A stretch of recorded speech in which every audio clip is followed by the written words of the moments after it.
ಕೃಷಿ ತಂತ್ರಜ್ಞರ ಸಂಸ್ಥೆ ಹಾಗೂ ಭಾರತೀಯ ಲಾವಾಂಚ ಫೌಂಡೇಶನ್ ಸಹಯೋಗದಲ್ಲಿ ಬೆಂಗಳೂರಿನಲ್ಲಿಂದು ಆಯೋಜಿಸಿದ್ದ ಲಾವಾಂಚ ಕುರಿತು ಸಮ್ಮೇಳನವನ್ನು ಕೃಷಿ ಬೆಲೆ ಆಯೋಗದ ಅಧ್ಯಕ್ಷ ಡಾ ಅಶೋಕ್ ದಳವಾಯಿ ಉದ್ಘಾಟಿಸಿದರು.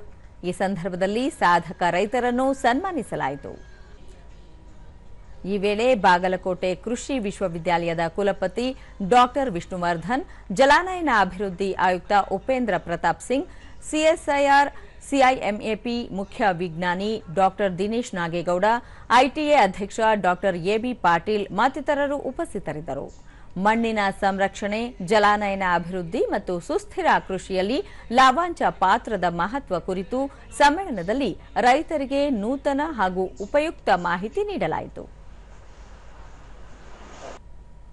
ಬಳಿಕ ಡಾ ಅಶೋಕ್ ದಳವಾಯಿ, ರಾಜ್ಯದ ಸಾಕಷ್ಟು ಪ್ರದೇಶಗಳಲ್ಲಿ ಮಳೆ ಕೊರತೆ ಇದ್ದು ಆಯಾ ಪ್ರಾದೇಶಿಕ ಸ್ಥಿತಿಗೆ ಅನುಗುಣವಾಗಿ ಬೆಳೆ ಬೆಳೆಯುವ ವಿಧಾನದ ಬಗ್ಗೆ ಸೂಕ್ತ ಮಾಹಿತಿ ನೀಡುವ ಅಗತ್ಯವಿದೆ. ಪ್ರಮುಖವಾಗಿ ಹೊರದೇಶಗಳಲ್ಲಿ ಲಾವಾಂಚ ಬೆಳೆ ಹೆಚ್ಚಿನ ಪ್ರಾಮುಖ್ಯತೆ ಪಡೆದಿದ್ದು, ಈ ಬೆಳೆ ಕುರಿತು ಮಾಹಿತಿ ನೀಡುವುದು ರೈತರಿಗೆ ಜಾಗೃತಿ ಮೂಡಿಸಬೇಕಾಗಿದೆ. ಆರ್ಥಿಕ ಆಕರ್ಷಕ ಬೆಳೆ ಬಗ್ಗೆ ಮಾಹಿತಿ ನೀಡುವುದರಿಂದ ರೈತರಿಗೂ ಪೂರಕವಾಗಲಿದೆ ಎಂದರು. per hectare loss ಅಷ್ಟೇ ಎಷ್ಟು effective ಆಗಿದೆ. What would have been 80, 45, 50 tons, the loss came down to 0.12 tons per hectare. Okay, ದೇಹರಾದೂನ್ದಲ್ಲಿ ಮಾಡಿದ್ದಾರೆ, ಅಲ್ಲಿ ಲಾಸ್ ಎಷ್ಟು ಕಡಿಮೆ, only 8.7 tons per hectare. Dehradun ಗುಡ್ಡಗಾಡು ಪ್ರದೇಶ, ಅಲ್ಲಿ ಸ್ಲೋಪ್ ತುಂಬಾ ಇದೆ, ರೋಲಿಂಗ್ ಟೊಪಾಗ್ರಫಿ, ಹಿಮಾಲಯನ್ ಮೌಂಟೇನ್ಸ್ ಅಲ್ಲಿಂದ ಸ್ಟಾರ್ಟ್ ಆಗುತ್ತೆ. ಅಂತಲ್ಲಿ ಕೂಡ the loss has come down to 8.7 tons per hectare. ಡಾ ವಿಷ್ಣುವರ್ಧನ್, ಲಾವಾಂಚ ಮಾತ್ರವಲ್ಲದೆ ವಿವಿಧ ಕೃಷಿ ತಳಿಗಳನ್ನು ಬೆಳೆಯುವ ಕುರಿತು ರೈತರಿಗೆ ಇಂತಹ ಶಿಬಿರಗಳಲ್ಲಿ ಸೂಕ್ತ ಮಾಹಿತಿ ನೀಡಲಾಗುತ್ತದೆ. ಕೆಲವು ಬೆಳೆಗಳನ್ನು ವೈದ್ಯಕೀಯ ಕ್ಷೇತ್ರದಲ್ಲಿ ಬಳಸುತ್ತಿದ್ದು, ಆ ಬಗ್ಗೆ ವಿಜ್ಞಾನಿಗಳಿಂದ ಹೆಚ್ಚೆಚ್ಚು ಸಂಶೋಧನೆಗಳು ನಡೆಯಬೇಕು. ಈ ಮೂಲಕ ರೈತರಿಗೆ ನೆರವಾಗಬೇಕು ಎಂದು ಹೇಳಿದರು. ಡಾಕ್ಟರ್ ಪ್ರಕಾಶ್ ರಾವ್ ಅವರು ಸಾಕಷ್ಟು ನಮಗೆ ಮಾಹಿತಿನ ನೀಡಿದ್ದಾರೆ. ಉಷ್ಣಾಂಶಕ್ಕೆ ಬಂದಾಗ -15 ಡಿಗ್ರಿಯಿಂದ 55 ಡಿಗ್ರಿವರೆಗೂ ತಡ್ಕೊಳ್ತಕ್ಕಂಥ ಶಕ್ತಿ ಇದೆ.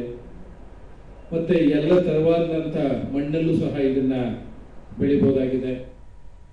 ಡಾ ಎಬಿ ಪಾಟೀಲ್, ಪರಿಸರ ಮತ್ತು ಮನುಷ್ಯನ ನಡುವಿನ ಸಂಬಂಧವನ್ನು ಪ್ರತಿಯೊಬ್ಬರೂ ತಿಳಿದುಕೊಳ್ಳಬೇಕಾಗಿದ್ದು, ಪ್ರಮುಖವಾಗಿ ಪರಿಸರ ಸಂರಕ್ಷಣೆ ಬಗ್ಗೆ ಎಲ್ಲರಲ್ಲೂ ಅರಿವು ಮೂಡಿಸಬೇಕು. ಇತ್ತೀಚಿನ ದಿನಗಳಲ್ಲಿ ಎಲ್ಲೆಡೆ ರೈತರು ಲಾವಾಂಚ ಬೆಳೆಯಲ್ಲಿ ತೊಡಗಿದ್ದು, ಲಾವಾಂಚ ಎಣ್ಣೆ ಜಗತ್ತಿನಾದ್ಯಂತ ಪ್ರಾಮುಖ್ಯತೆ ಪಡೆದಿದೆ. ಹಾಗಾಗಿ ವಿಜ್ಞಾನಿಗಳು ರೈತರಿಗೆ ಆಯಾ ಪ್ರಾದೇಶಿಕ ಬೆಳೆ ಉತ್ಪಾದನೆ ಹಾಗೂ ಮಹತ್ವ ಕುರಿತು ಮಾಹಿತಿ ನೀಡಬೇಕು ಎಂದು ತಿಳಿಸಿದರು. ಆಟ ಆಡಿ ಮಸಲುಗಳ ಸ್ನಾಯುಗಳ ಸೆಳೆತ ಆಗಿರ್ತದೆ. ಇಂತಹ ಸಮಯದಲ್ಲಿ ಈ ವೆಟಿವರ್ ಆಯಿಲ್ನ ಉಪಯೋಗ ಈಗ ಬಹಳಷ್ಟು ಜಗತ್ತಿನಾದ್ಯಂತ ನಡೀತದೆ. ವಿಶೇಷವಾಗಿ ಇದು ಅಮೆರಿಕ ಕಾಂಟಿನೆಂಟ್ ಅಲ್ಲ, ಆಫ್ರಿಕಾದಲ್ಲಿ ಹಯಾತಿ ಅಂತಕ್ಕಂಥ ಆಯಿಲ್ಯಾಂಡ್ ನಲ್ಲಿ 50% ಇದನ್ನು ಬೆಳೀತಾರೆ. ಇದೇ ವೇಳೆ ರೈತರು ತಯಾರಿಸಿದ್ದ ವಿವಿಧ ಕರಕುಶಲ ವಸ್ತುಗಳ ಪ್ರದರ್ಶನ ಮತ್ತು ಮಾರಾಟ ಏರ್ಪಡಿಸಲಾಗಿತ್ತು.